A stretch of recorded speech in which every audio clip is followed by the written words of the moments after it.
Chaque jour, les acteurs du numérique collectent une quantité massive de données essaimées par les utilisateurs d'Internet, de smartphones, de tablettes, mais aussi de plus en plus d'objets connectés. Ces données, parfois recueillies à l'insu des utilisateurs, sont ensuite revendues à des sociétés tiers, notamment publicitaires. Elles assurent donc une ressource aux entreprises numériques, une ressource et même une rente, à en croire Sandrine Massé, professeure à ESCP Europe, que je reçois aujourd'hui. Bonjour Sandrine Massé. Bonjour.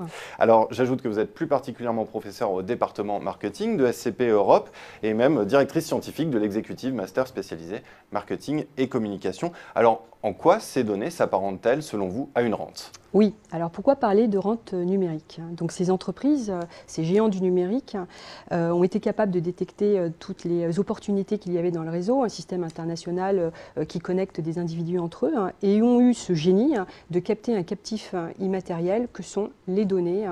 Donc les données, un captif immatériel extrêmement rentable, extrêmement profitable. Alors pour mieux qualifier les caractéristiques de cette rente numérique, je vais faire une analogie avec la rente foncière. Avec la rente foncière. Exactement. Alors les économistes ne seront peut-être pas complètement d'accord avec ça, mais je pense que c'est un point de vue peut-être plus pédagogique pour expliquer bien la chose et puis ensuite derrière les stratégies qui sont mises en place. Alors on en vient dans votre stratégie, mais revenons-en à cette analogie avec la rente foncière.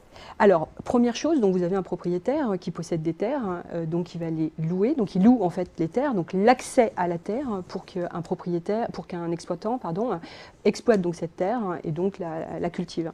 Là c'est exactement la même chose. Nous avons une location d'accès à des individus via après les données qui vont permettre de le qualifier, mais c'est bien l'accès à des individus qui est loué.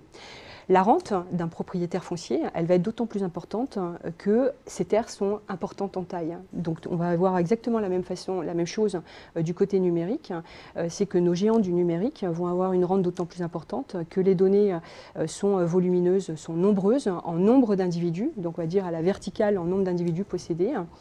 Et c'est de là qu'ils auront ces rentes absolument gigantesques. Donc pour preuve, premièrement, ils ont des services, des sites, des plateformes qui attirent des millions, voire peut-être même des milliards d'individus. Pour les plus connus, oui. Pour les plus connus, exactement. Certains sont en train on voit depuis quelques années, et on voit une accélération des acquisitions, donc une croissance externe vers l'achat de sites qui sont eux-mêmes possèdent des millions d'internautes.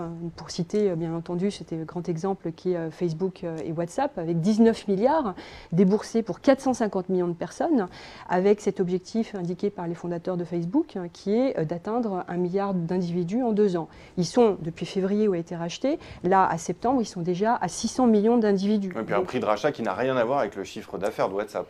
Un chiffre d'affaires qui n'a rien à voir. Donc ce qui est racheté, c'est ce potentiel, ce volume, de façon à consolider la rente numérique qui a pour caractéristique, première caractéristique, c'est du volume. Une deuxième chose sur laquelle donc, cette rente numérique s'appuie, c'est la facilité d'Internet de capter des maillages d'individus. D'où à nouveau le développement en interne de services et le rachat d'entreprises qui sont dans le partage d'expérience. Avec un dernier exemple qui est, puisque Facebook, lui, n'a pas pu racheter Snapchat, les fondateurs l'ont refusé, et le prix de l'entreprise n'arrête pas d'ailleurs d'augmenter, peut-être qu'ils ont eu raison, mais en face, Facebook qui développe lui-même son propre service, donc Slingshot, et qui vient de lancer de messagerie éphémère. Donc ça, c'est la première caractéristique. Deuxième caractéristique, la rente pour un exploitant, une rente foncière, elle va être d'autant plus importante que la terre va permettre de cultiver des choses en abondance de façon productive. Donc ici, si on fait à nouveau notre analogie, la rente numérique pour nos géants du numérique sera d'autant plus importante qu'ils auront des données personnalisées, précises, complètes, et qu'eux-mêmes auront la maîtrise du traitement de ces informations. Donc l'objectif, là, c'est d'acquérir un maximum d'informations, non plus de façon verticale, mais transversale. D'où, à nouveau, ces systèmes qui sont mis en place, qu'on voit apparaître, des systèmes, donc Google par exemple, qui à l'origine vendait des vases publicitaires et était un indexeur d'un moteur de recherche, devient une messagerie, devient de la vidéo, du téléchargement, du réseau social, de la domotique, est présent sur les téléphones portables. Donc l'idée est d'avoir une vision transversale de l'individu, une vision panoramique panoramique la plus complète. Et à nouveau, le numérique le permet, ce qui ne nous permettait pas avant. Donc ces géants ont été capables de capter ça. Donc j'en reviens aux opérations de croissance externe que vous avez mentionnées un petit peu plus tôt. C'est ça la stratégie qui est aujourd'hui privilégiée pour maintenir cette rente? Alors, en termes, oui, il y a les deux. Il y a de la croissance interne et du développement interne. Il y a énormément de développement interne. Voilà, exactement, de la R&D pour trouver des nouveaux services, compléter ceux qui existent. Là, je viens de voir il y a quelques jours Google qui propose maintenant un tag en haut de nos emails où on va cliquer dessus, tout ça pour nous abonner automatiquement. Il n'y a même plus besoin de lire automatiquement. Bon, eux, ça leur permet évidemment de certains concurrents de les mettre de côté. Donc, c'est du développement interne et c'est beaucoup de l'acquisition et de l'acquisition à des prix gigantesques. Donc l'idée, c'est d'être présent au plus profond, enfin au plus proche de l'individu. Les Google Glass sont exactement cet exemple. On a l'habitude de dire que nos yeux sont le reflet de notre cerveau, donc c'est bien ça, ce serait l'idéal, ce serait de connaître toutes ces données que nous avons dans notre cerveau. Bon, c'est pas encore tout à fait possible. Alors l'outil finalement qui nous représente le plus, c'est notre smartphone. Et c'est en ça qu'on voit énormément d'acquisitions ou alors de développement dans tout ce qui est les terminaux mobiles, le mobile. Amazon qui a lancé il y a 6 mois à peu près maintenant Fire Phone, alors pas avec forcément un gros succès, mais bon, pour l'instant, mais à voir. C'est à nouveau Google et Motorola, là aussi c'est pas forcément un succès, mais c'est surtout pour Google Android, c'est l'iPhone, etc., etc. Donc là, l'idée, c'est d'être présent au plus proche de l'individu et posséder après toutes ces connexions et toutes ces traces numériques.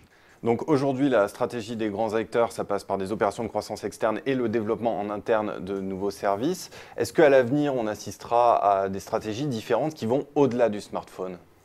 Alors, derrière le smartphone, on a déjà une première stratégie qui est de créer un écosystème unifié où tout ce qui est smartphone, tablette, adresse mail, la domotique, les wearables, les objets connectés, la voiture, la maison, enfin bon, tout soit en fait relié au smartphone sous un même système d'exploitation. Et donc l'opérateur ou ce géant du numérique deviendra un système d'exploitation qui gère tout et donc qui possédera la totalité des données. Donc un écosystème, la constitution d'un écosystème. La constitution d'un écosystème dans lequel ensuite l'utilisateur sera un peu enfermé. Et ça, ce n'est qu'une prochaine marche, parce qu'il y en a encore une ultime. Et la marche ultime, c'est que les données ne sont pas une finalité, ce ne sont qu'une modalité. Ces géants du numérique, en fait, eux, ce qu'ils souhaitent, c'est capter la valeur de la maîtrise de la relation client qu'ils possèdent, qui sont les uniques à posséder grâce à cet actif immatériel, donc ce sont les données numériques qu'ils ont été capables de mettre en place. Et donc capter la valeur qui se trouve dans des domaines économiques qui sont historiquement, qui ne sont pas les leurs. Comme lesquels, par exemple? Alors prenons un exemple. Prenons l'exemple de l'assurance.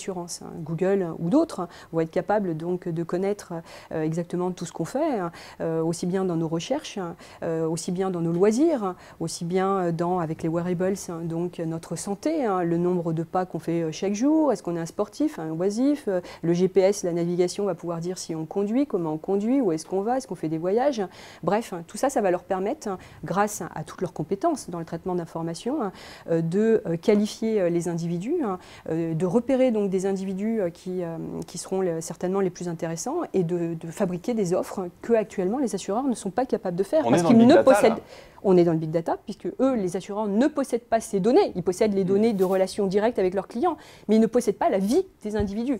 Donc ça va leur permettre non seulement de fabriquer des offres nouvelles, les faire commercialiser ensuite, enfin, ou les faire, pardon, pas commercialiser, les faire fabriquer justement par les assureurs, la logistique, tout ce qui est, pas forcément valorisant, donc sera laissé aux assureurs qui deviendront des sous-traitants, et eux, en revanche, garderont l'essentiel, le cœur du système, la maîtrise de la relation avec le client.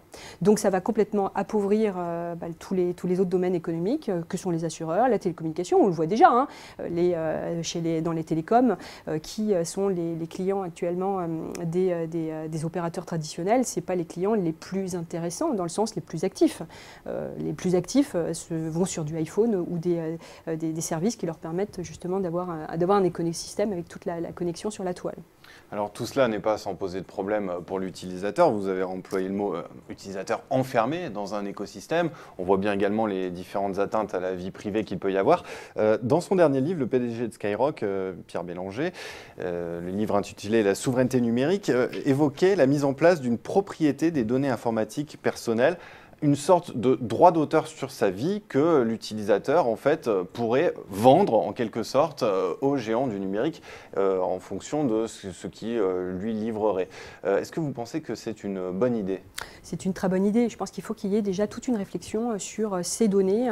Là actuellement, on en est à celui qui récolte, qui collecte des informations peut en disposer.